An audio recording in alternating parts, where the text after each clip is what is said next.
ఒకానొకప్పుడు ఒక ఊరిలో రత్నదీప్, రాణి అనే ఇద్దరు భార్యాభర్తలు నివసిస్తూ ఉండేవారు. రత్నదీప్ సొంత హోటల్లో దోసలు తయారు చేసి అమ్ముతూ ఉండేవాడు. అతను దోసలు వేస్తూ ఉండగా తన భార్య వాటిని వచ్చిన వారందరికీ అందిస్తూ వారి దగ్గర డబ్బులు తీసుకుంటూ ఉండేది. రత్నదీప్ దోసలు చాలా రుచికరంగా తయారు చేయడమే కాక చాలా తక్కువ ఖరీదుకే అమ్మడంతో ఆ ఊరి వారందరూ అతని దగ్గరే దోసలను కొనుక్కొని తింటూ ఉండేవారు. అతను చాలా మంచివాడు మరియు ఇతరులకు సహాయం చేసే వ్యక్తిత్వం కలిగినవాడు. కానీ తన భార్యకి మాత్రం అత్యాశ. ఆ గ్రామంలో అతను తయారు చేసే కోడిగుడ్డు దోసకు చాలా ప్రాముఖ్యత ఉండేది. ఎందుకంటే అతను కోడిగుడ్డు దోస తయారు చేసిన విధంగా ఎవ్వరూ తయారు చేసేవారు కాదు. తక్కువ ఖరీదుకు అమ్మడం వలన అందరూ అతని దగ్గర కోడిగుడ్డు దోస ఎక్కువగా కొనుక్కొని తింటూ ఉండేవారు.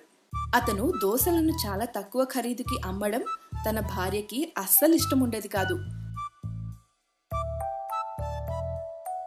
ఒకరోజు రత్నదీప్ దోసలు వేస్తూ ఉండగా కొంచెం దూరంలో ఒక పెద్దాయన వణుకుతూ కూర్చొని ఉండడం చూస్తాడు. అయ్యో, చూడ్డానికి వయసులో చాలా పెద్ద ఆయనలాగా ఉన్నాడు, కనీసం ఏమైనా తిన్నాడో లేదో అని అనుకుని అతని దగ్గరికి వెళ్తాడు. పెద్దాయనా, ఇక్కడేం చేస్తున్నావు? బాబు, నడవడానికి ఓపిక లేక కాసేపు ఆగి వెళ్దామని ఇక్కడ కూర్చున్నాను బాబు. పెద్దాయనా, నిన్ను చూస్తే ఏం తినకుండా బయలుదేరినట్లున్నావు. నాతో పాటు రా, నా హోటల్ పక్కనే ఉంది, ఏమైనా తిని వెళ్దావు గాని. కానీ నా దగ్గర డబ్బులు లేవు బాబు. నాకు డబ్బులేమి ఇవ్వాల్సిన అవసరం లేదు పెద్దాయనా, హోటల్ నాదే, నాతో పాటు రా చాలు అని చెప్పి ఆ పెద్దాయన్ని తనతో పాటు హోటల్కి తీసుకువెళ్లి కూర్చోబెడతాడు. అతను వేడివేడిగా దోసలను వేసి తన భార్యకి ఇచ్చి అతనికి ఇవ్వమని చెప్తాడు. తన భర్త అలా చేయడం ఆమెకి ఇష్టం లేకపోయినా అతనిచ్చిన దోసలను తీసుకువెళ్లి పెద్దాయనకి ఇస్తుంది. ఆ పెద్దాయన చాలా ఆకలితో ఉండడం వలన ఆమె ఇచ్చిన దోసలను త్వరగా తీసుకుని తింటూ ఉంటాడు. పెద్దాయన దోసలు తినడం అవ్వడం చూసి రత్నదీప్ ఆయనకి మంచినీళ్ళు తీసుకొని వస్తాడు. ఆకలిగా ఉన్న నాకు నీ వల్లనే నా ఆకలి తీరింది. అందుకు బదులుగా నీకు నేను నా దగ్గర ఉన్న చిన్న బహుమతిని ఇవ్వాలని అనుకుంటున్నాను. అయ్యో పెద్దాయన, నాకు మీరు ఏమి ఇవ్వాల్సిన అవసరం లేదు, నా సంతోషం కోసం తీసుకో బాబు అని చెప్పి ఆ పెద్దాయన దోసలు వేసే ఒక పెనాన్ని తీసి అతనికిచ్చి అక్కడి నుంచి వెళ్ళిపోతాడు. ఆ పెద్దాయన వెళ్ళటం చూసి రాణి తన భర్త దగ్గరికి వస్తుంది. ఏవండి, మీరు అందరికన్నా దోసలను చాలా తక్కువ ఖరీదుకి అమ్ముతున్నారు. అంతేకాక ఇలా ఇటువైపుగా పెద్దవాళ్ళు ఎవరైనా వెళ్తూ ఉంటే వారిని పిలిచి మరీ డబ్బులు తీసుకోకుండా దోసలు ఇవ్వడం వలన ఏమైనా ప్రయోజనం ఉందా చెప్పండి? ఈ దోసల అమ్మగా చివరికి మనకి ఏమి మిగలట్లేదు. ఇప్పుడు మనం ఏం తినడానికి కూడా లేకుండా కష్టపడట్లేదు కదా. ఉన్న దాంట్లోనే ఇతరులకి సహాయం చేస్తూ సంతోషంగా ఉండాలి. ఆమె తన భర్త మాటలు విని కోపంతో ఏమీ మాట్లాడకుండా వెళ్ళిపోతుంది.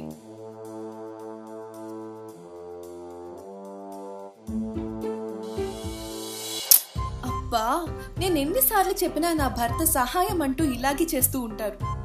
నేనే ఆయనకి తెలియకుండా దోసల ఖరీదును పెంచి అమ్మితేనే అందరికన్నా ఎక్కువ డబ్బులు వస్తాయి అని అనుకుని మరుసటి రోజు నుంచి తన భర్తకి తెలియకుండా దోసల ఖరీదుని పెంచుతుంది. మామూలు దోస 15 రూపాయలు, కోడిగుడ్డు దోస 25 రూపాయలు అని హోటల్కి వచ్చిన వారందరికీ చెప్తుంది. అమ్మా, మీ హోటల్లో దోసలు బాగా తయారు చేయటమే కాక తక్కువ ఖరీదుకు అమ్ముతున్నారు కాబట్టి మీ దగ్గరికి వస్తున్నాం. మీరేమో ఇలా ఒక్కసారిగా ఇంత ఖరీదు పెంచితే ఎలా? మీకిష్టమైతే దోసలు తినండి, లేకపోతే లేదు. మా ఆయన తయారు చేసిన విధంగా దోసలను ఎవరైనా తయారు చేస్తే వాళ్ళ దగ్గరికే వెళ్లి దోసలను తీసుకోండి, అక్కడే తినండి అని ఆమె కఠినంగా మాట్లాడినా ఖరీదు పెంచినా సరే అందరూ అతను తయారు చేసే విధంగా ఎవరూ తయారు చేయలేరని ఆ హోటల్లోనే దోసలు కొనుక్కుంటూ ఉండేవారు. కొన్ని రోజులకే చాలా డబ్బులు మిగలడంతో రాణి సంతోషపడుతుంది. నేను దోసల ఖరీదు ఇంకా పెంచినా కూడా అందరూ మా హోటల్లోనే దోశలను తీసుకొని తింటూ ఉంటారు. కాబట్టి ఈ రోజు నుంచి దోశల ఖరీదుని ఎక్కువ చెయ్యాలి. ఈ రోజు నుంచి కోడిగుడ్డు దోశ 50 రూపాయలు, మామూలు దోశ 25 రూపాయలు అని హోటల్కి వచ్చిన వారందరితో చెప్తుంది. అమ్మా, మీ హోటల్లో దోశలు ఎంత రుచిగా ఉన్నా ఇంత ఖరీదు పెంచితే మేమెలా కొనుక్కోగలుగుతాము? మీకు ఇష్టమైతే మా హోటల్లో దోశలు తినండి, లేకపోతే ఇక్కడి నుంచి వెళ్ళిపోండి అని గర్వంగా సమాధానం చెప్పడంతో అతను అక్కడి నుంచి ఆమె ముందే ఎదురుగా ఉన్న హోటల్లోకి వెళ్ళిపోతాడు. అతన్ని చూసి మిగతా వాళ్ళు కూడా వెళ్ళిపోతారు. అప్పటి నుంచి అందరూ వాళ్ళ హోటల్కి రావడమే మానేశారు. రాణి, ఏమైంది? కొన్ని రోజుల నుంచి మన హోటల్కి ఎవరూ రావట్లేదు. మన హోటల్లో తయారు చేసిన విధంగా ఎవరూ దోశలను తయారు చేయలేరండి. కాబట్టి ఎప్పటికైనా అందరూ మన హోటల్కి రాక తప్పదు. నా భార్య యొక్క అత్యాశ గురించి నాకు తెలిసిందే. హోటల్కి వచ్చే వారిని ఏమైనా అని ఉంటుంది, లేకపోతే నాకు తెలియకుండా దోశల ఖరీదేమైనా పెంచి అమ్ముతూ ఉండొచ్చా అని అనుకొని అతను ఏమీ మాట్లాడకుండా వెళ్ళిపోతాడు. అలా చాలా రోజులు గడిచినా తన హోటల్కి ఎవరూ రాకుండా తన ఎదురుగా ఉన్న హోటల్కి వెళ్తూ ఉండేవారు. నేను అత్యాశతో దోశల ఖరీదు మరీ ఎక్కువ పెంచటం వల్లనే అందరూ మా హోటల్కి రావటమే మానేసి ఎదురుగుండా ఉన్న హోటల్కి వెళ్తున్నారు అని బాధపడుతూ ఉంటుంది. ఆమె బాధపడుతూ ఉండడం తన భర్త చూసి ఆమె దగ్గరికి వస్తాడు. ఎప్పటికైనా నిజం చెప్పు, హోటల్కి ఎందుకని ఎవరు రావట్లేదు అని అడగడంతో తన భర్తకి జరిగిందంతా చెప్పి బాధపడుతుంది. నీ అత్యాశ వలన ఏం జరిగిందో చూసావు కదా. ఇప్పటికైనా నీ ఆలోచన విధానాన్ని మార్చుకుంటే మనం ఎప్పటిలాగే దోశల ఖరీదు తక్కువకే అమ్మితే మళ్ళీ అందరూ మన హోటల్కే వస్తారు. నేను ఇంకెప్పుడు ఇలా చేయనండి, మీకు నచ్చిన విధంగా చేయండి. రత్నదీప్ మరుసటి రోజు నుంచే దోశలు తయారు చేసి అమ్ముతూ ఉంటాడు. ఒక దోశ కేవలం 10 రూపాయలు, కోడిగుడ్డు దోశ 15 రూపాయలు. రండి బాబు రండి అని అతను గట్టిగా కేకలు పెడుతూ ఉండడం వలన అటువైపుగా వెళ్లే అందరూ మళ్లీ దోశలు తక్కువ ఖరీదు చేయటం విని మళ్లీ తన హోటల్కే వస్తారు. అలా కొన్ని రోజులకే చాలా ఎక్కువ మంది హోటల్కి వస్తూ ఉండడంతో దోశలు వేయటం ఆలస్యమవుతుందని మరో దోశల పెనం కొందామని అనుకుంటాడు. ఒకరోజు ఆ పెద్దాయన ఇచ్చిన దోశల పెనం ఉండాలి కదా అని లోపలికి వెళ్లి అతనిచ్చిన దోశల పెనం తీసుకువచ్చి దోశను వేసి పక్కన పెట్టగానే ఒక దోశ చాలా దోశలు అవ్వడం చూసి ఆశ్చర్యపోతాడు. ఇదేం మాయా? రాణి రాణి ఒకసారి ఇలా రా. చెప్పండి, ఏమైంది? ఇలా చూడు అని చెప్పి ఆమె ముందు ఒక దోశ వేసి తీసి పక్కన పెట్టగానే చాలా దోశలు అవ్వటం చూసి ఆమె కూడా ఆశ్చర్యపోతుంది. ఇదేం మాయండి, ఒక దోశ వేస్తే చాలా దోశలుగా మారుతున్నాయి. ఆ రోజు ఆ పెద్దయిన దోశల పెనం ఇవ్వటం నువ్వు కూడా చూసావు కదా, ఆ దోశల పెనమే ఇది. ఆ రోజు అతనికి దోశలు వేసిచ్చినందుకు నా మీద కోప్పడ్డావు కదా, ఇదంతా మీరందరిలాగా అతనికి కూడా దోశలను వేసి ఇవ్వడం వల్లనే జరిగిందండి. ఆ రోజు నుంచి కోడిగుడ్డు దోశలను కూడా చాలా తక్కువ ఖరీదుకి అమ్ముతూ మిగిలినవి పెద్దవాళ్ళకి ఉచితంగా పంచి భార్యాభర్తలిద్దరూ సంతోషంగా జీవిస్తూ ఉండేవారు. ఒకానొకప్పుడు స్వర్ణపూర్ అనే ఒక అందమైన గ్రామం ఉండేది. ఆ గ్రామంలో స్వర్ణకొలను అనే ఒక పెద్ద నది ఉండేది. ఎప్పుడూ ఆ నదిలో నీళ్లు ప్రవహిస్తూనే ఉండేవి. గ్రామస్తులందరూ ఆ కొలను యొక్క నీళ్లే వాడుకుంటూ ఉండేవారు. ఒకరోజు మధ్యాహ్నం సమయంలో ఒక భయంకరమైన రాక్షసుడు విహరిస్తూ ఉంటాడు. మార్గం మధ్యలో ఆ రాక్షసుడికి బాగా దాహం వేస్తుంది. మంచి ఎండ సమయంలో బయలుదేరడం వలన అనుకుంటా బాగా దాహంగా ఉంది అని ఆ రాక్షసుడు చుట్టూ మంచినీళ్ల కోసం వెతుకుతూ ఉండగా ఒక పెద్ద నది కనబడుతుంది. నేను వెంటనే ఆ కనబడుతున్న కొలను దగ్గరికి వెళ్లి మంచినీళ్ళు తాగాలి అని అనుకుని రాక్షసుడు స్వర్ణ కొలను దగ్గరికి వెళ్లి మంచినీళ్లను తాగుతూ ఉంటాడు. ఈ కొలను నా దాహాన్ని తీర్చింది. ఈ కొలనులో నీళ్లు కూడా చాలా బాగున్నాయి. ఈ ప్రదేశం కూడా చూడ్డానికి చాలా అందంగా ఉంది అని అనుకుంటూ ఉండగా ఒక ఆమె అప్పుడే కొలను దగ్గరికి బింది తీసుకుని మంచినీళ్ల కోసం వచ్చి నీళ్లు తాగుతూ ఉన్న రాక్షసుణ్ణి చూస్తుంది. అమ్మో, దెయ్యం, దేవుడా అని గట్టిగా అరుస్తూ గ్రామం లోపలికి పరిగెడుతుంది. నన్ను చూసి ఆమె భయపడి పరిగెడుతుంటే నాకు చాలా సంతోషంగా ఉంది. నేను ఎప్పుడూ ఇలా సంతోషంగా ఉండాలి అంటే ఈ కొలను దగ్గరుంటే చాలు.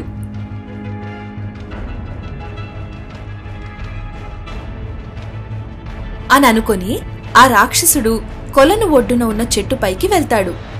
ఆమె గట్టిగా భయంతో కేకలు పెడుతూ గ్రామంలోకి రావడంతో, ఏమైంది, ఎందుకంత పెద్దగా కేకలు పెడుతున్నావ్ అని అడగగానే ఆమె జరిగిందంతా చెప్తుంది. భయపడకు, మధ్యాహ్న సమయంలో మంచినీళ్ల కోసం నడుచుకుని వెళ్లడం వలన నీకలా అనిపించుండొచ్చు అని అనడంతో అందరూ ఆ విషయాన్ని తేలిగ్గా తీసుకుని అక్కడి నుంచి వెళ్ళిపోతారు.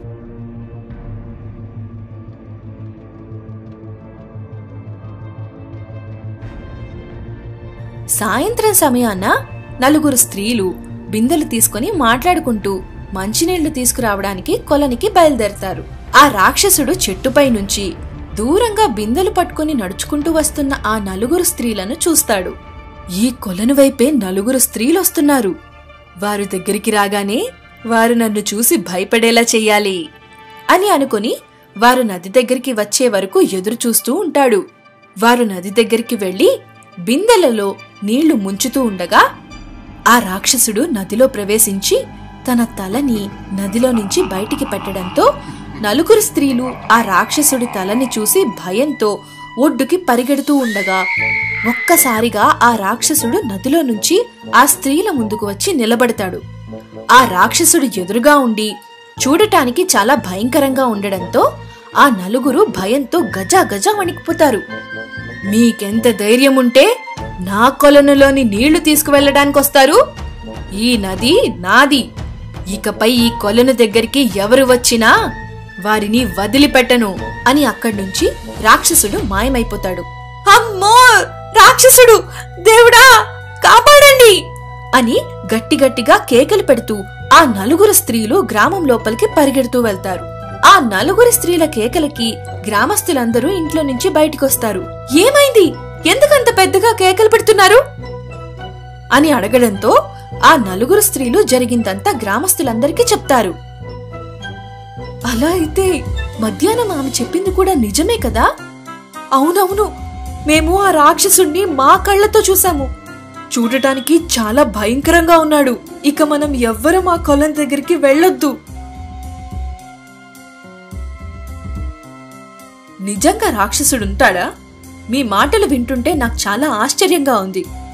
కానీ మనం ఈ మాటలన్నీ నమ్మితే మంచినీళ్ల కోసం ప్రతిరోజు మనం బాధపడాల్సొస్తుంది. కాబట్టి ఒకసారి మనందరం కలిసి ఆ నది దగ్గరికి వెళ్లి చూద్దాము. ఒకవేళ అక్కడ రాక్షసుడు లేకపోతే మనమందరం ఎప్పట్లా మంచినీళ్లను ఆ నదిలోనే తీసుకోవచ్చు కదా?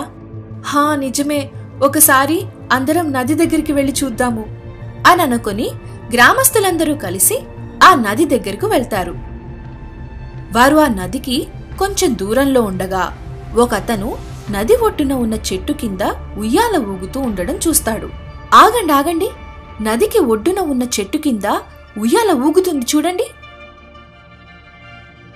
అవునవును, ఆ ఉయ్యాల ఊగుతూ ఉంది. ఆ ఉయ్యాలలో ఎవరున్నారో దూరంగా ఉండి చూద్దాం పదండి అని అందరూ కలిసి ఆ చెట్టుకి దూరంగా ఉండి చూడగా ఒక భయంకరమైన రాక్షసుడు ఉయ్యాలలో ఊగుతూ ఉండడం చూసి ఆశ్చర్యపోతారు. నిజంగానే ఈ నది దగ్గర రాక్షసుడున్నాడు. ఇక మీదట మన ఎవ్వరూ ఇటువైపు రావడానికి కూడా వీల్లేదు అని అనుకుని అందరూ భయంతో అక్కడి నుంచి వెళ్ళిపోతారు. అప్పట్నుంచి గ్రామస్తులందరూ మంచినీళ్లకి కొలనుకి వెళ్లడానికి భయపడి ఆ కొలనుకే వెళ్లడం మానేసి మంచినీళ్ల కోసం బాధపడుతూ ఉంటారు. అలా చాలా రోజులు గడిచిపోతాయి. కానీ గ్రామస్తులు ఎవ్వరూ కొలను వైపుకి వెళ్లరు. ఎప్పుడూ ఈ కొలనులో ఎవరో ఒకరు వచ్చి మంచినీళ్లు తీసుకుని వెళ్తూ ఉంటారు.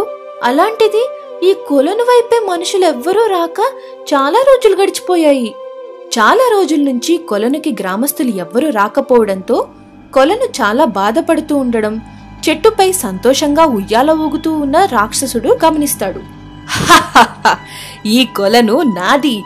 నేను ఇక్కడ ఉన్నంతకాలం ఈ కొలనుకి మనుషులెవ్వరూ రారు. నువ్వు కూడా ఈ కొలనుకి మొదటిసారి నీ దాహం తీర్చుకోవడానికి వచ్చావు కదా? అవును. అయినా ఏమాత్రం నీకు కృతజ్ఞత కూడా లేకుండా నీకు దాహం తీర్చిన ఈ కొలనుకి మంచినీళ్ల కోసం వచ్చిన వారిని భయపెట్టి మనుషులెవ్వరూ ఈ కొలను వైపే రాకుండా చేశావు. నన్ను చూసి భయపడి గ్రామస్తులందరూ ఈ కొలనుకి రావడం మానేయడం నాకు చాలా సంతోషంగా ఉంది. నేను ఇలాగే సంతోషంగా ఉండాలి అంటే ఈ కొలనుకి మనుషులెవ్వరూ రాకూడదు. కొలను రాక్షసుడి యొక్క మాటలన్నీ అటువైపుగా వెళ్తూ ఉన్న ఒక ముని వింటాడు. ఇతరులను భయపెట్టి సంతోషాన్ని పొందే ఓ దెయ్యమా, గ్రామస్తులందరూ ఈ నది దగ్గర నువ్వు ఉండటం చూసి భయంతో మంచినీళ్ల కోసం కొలనుకి రాకుండా ఎన్ని బాధలు పడుతున్నారో నీకు తెలుసా? నా వలన ఎవరు బాధపడినా నాకు అనవసరం. నాకు మాత్రం నేను సంతోషంగా ఉండటమే ముఖ్యం. ఏ కారణం లేకుండా గ్రామస్తులను భయపెట్టి ఇక్కడికి రాకుండా చేసి మంచినీళ్ల కోసం బాధపడేలా చేయడానికి నీకెంత ధైర్యం? నా సంతోషం కోసం నేను ఏమైనా చేస్తాను. నన్ను అడగడానికి నువ్వెవరు? నేను ఎవ్వరికీ భయపడ్ను. కనీసం ఆ కొలను యొక్క బాధను చూసి కూడా నీలో మార్పు రాలేదు. అలాంటిది నా మాటలకి నీలో మార్పు వస్తుందని అనుకోవడం నా మూర్ఖత్వం అని చెప్పి ఆ ముని తన మంత్రశక్తితో ఆ రాక్షసుడిని శపించి ఆ కొలను దగ్గర ఒక రాయిగా మారుస్తాడు. ఇతరుల భయాన్ని చూసి సంతోషపడే నువ్వు ఇక్కడ రాయిగా ఉండి అందరూ మంచినీళ్లను తీసుకువెళ్తూ సంతోషంగా ఉండడం చూసి బాధపడుతూ ఉండు అని చెప్పి అక్కడి నుంచి వెళ్ళిపోతాడు. రాక్షసుడిని ఒక ముని రాయిగా మార్చి అక్కడి నుంచి వెళ్లడం గ్రామంలో నివసించే ఒకతను చూసి గ్రామస్తులందరికీ చెప్తాడు. అప్పట్నుంచి గ్రామస్తులందరూ కొలను దగ్గరికి వచ్చి మంచినీళ్లు తీసుకువెళ్తూ సంతోషంగా జీవిస్తూ ఉంటారు. అది చూసి రాయిగా మారిన రాక్షసుడు సంతోషంగా ఉండాలని తను అనుకున్న చెడ్డ కోరిక వలనే తనకి ఆ పరిస్థితి వచ్చిందని బాధపడతాడు. కొలనుకి మంచినీళ్లు